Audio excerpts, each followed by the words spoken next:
ఇది శాంతియుతంగా పరిష్కరిస్తాం. రైట్, వస్తా విద్యాసాగర్ గారు, గుడ్ ఈవినింగ్. ఏ రకంగా చూడాలి అంటే బీఆర్ఎస్ పార్టీ తాను రాజకీయంగా నిజానికి కేఆర్ఎంబి అనేటువంటి ఎపిసోడ్ అనేటువంటిది అది 10 సంవత్సరాల బీఆర్ఎస్ అధికారంలో ఉన్నప్పుడు కేసీఆర్ ముఖ్యమంత్రిగా ఉన్నప్పుడు జరిగినటువంటి ఎపిసోడ్ని ఇవాళ రాజకీయ లబ్ధి కోసం వాడుకోవాలి అనేటువంటిది చూస్తుంది అని అధికార పార్టీ. నిజంగా చిత్తశుద్ధి ఉంటే, నీతిగా నిజాయితీగా తెలంగాణ రైతాంగం పట్ల ప్రేమ ఉంటే, రైతాంగానికి న్యాయం జరగాలనుకుంటే అసెంబ్లీ వేదికగా ఇద్దరం కలిసి కేంద్రం మీద కొట్లాడదాం అనేటువంటి రావాల్సినటువంటి ఆయన ముఖ్యమంత్రి, మాజీ ముఖ్యమంత్రి, వీటన్నిటికీ సూత్రధారి పాత్రధారి ఆయన. ఇవాళ నల్గొండ పోవడానికి ఓపిక, నల్గొండ పోవడానికి టైం ఉంది, కానీ అసెంబ్లీకి వచ్చి అసెంబ్లీ వేదికగా జరిగిన వివరాలు ఏంటో, తెలంగాణకి ఏం అన్యాయం జరిగిందో, ఎట్లా అన్యాయం జరిగిందో, ఈ అన్యాయానికి ఎదుర్కోవడానికి ఏ రకంగా కలిసి పనిచేయాలో అనే విషయాల్ని ఎందుకు చెప్పలేకపోతున్నాడు అసెంబ్లీ వేదికగా అంటే ఏం చెప్తారు? చేసింది ఆయన, ఏం చెప్తారు ఆయన? చేసింది ఆయన. ఇదే సార్ గారు సంయమనం పాటిస్తే మేము మాట్లాడవచ్చు. మాట్లాడండి. ఇప్పుడు బీజేపీ వాళ్ళు ఏం చెప్పాలనుకుంటుర్రు? ఈ రాష్ట్రాన్ని తీసుకుపోయి కేంద్ర ప్రభుత్వం చేతులు పెట్టాలని చెప్పేసి కేఆర్ఎంపీని అయిపోయింది, జేఆర్ఎంపీని అయిపోయింది, దేన్నైనా తీసుకుపోయి కేంద్ర ప్రభుత్వం చేతులు పెట్టాలనేది బీజేపీ నాయకుల వాదన. ఇప్పుడు అక్కడ మీకు సమాధానం మా హరీష్ రావు గారు చెప్తేనే తట్టుకోలేని పరిస్థితి ఉంటే కేసీఆర్ గారు వస్తే తట్టుకోగలరా వీళ్ళు?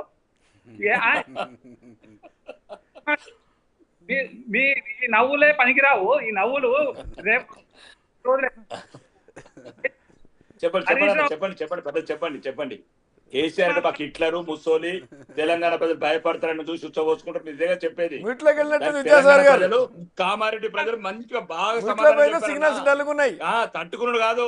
తెలంగాణ ప్రజలు ఎట్లాంటి పోరాట వీరులు, కొమరంభీం భారసులు ఎట్లనో చూపించారు కామారెడ్డిలా.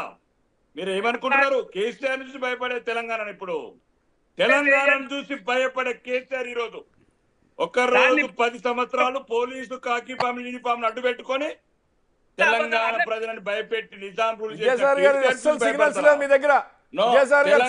ప్రజలను చూసి కేసీఆర్ గారు భయపడుతున్నారు ఈరోజు.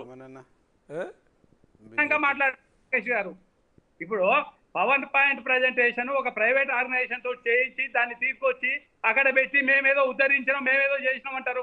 పవర్ పాయింట్ ప్రజెంటేషన్ లో కూడా ఎన్ని అబద్ధాలు మాట్లాడతారండి? జగన్ అసెంబ్లీలో మాట్లాడింది ఏంది, ఈ రోజు పవర్ పాయింట్ ప్రజెంటేషన్ లో మాట్లాడింది ఏంది? ఇప్పుడు మీకు వినిపిస్తాను, వినండి, మీరు వినండి. పోయింది, అది అయిపోయింది.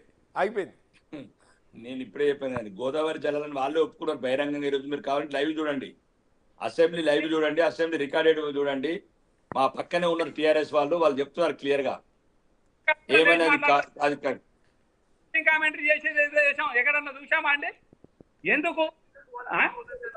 మీరు మాట్లాడండి విజయసాగర్ గారు, మీరు మాట్లాడండి. అసలు ఒరిజినల్ ఏంది ఫేక్ ఏందో మీకు తెలుస్తుంది, ఇది వినండి. అంటే పవర్ పాయింట్ ప్రజెంటేషన్ చేయడానికి మీకు అర్హత ఉందని మీరు చేస్తారు. సాగరన్న ఒక్క నిమిషం, వీరేశం గారు. సాగరన్న, పవర్ పాయింట్ ప్రజెంటేషన్ అనేటువంటిది దానికి ఆజ్ఞం పోసిందే మనము. ఇప్పుడు 2014 నుంచి 18 వరకు జరిగినటువంటి అసెంబ్లీలో పవర్ పాయింట్ ప్రజెంటేషన్ చేసి ఈ రాష్ట్ర ప్రజల్ని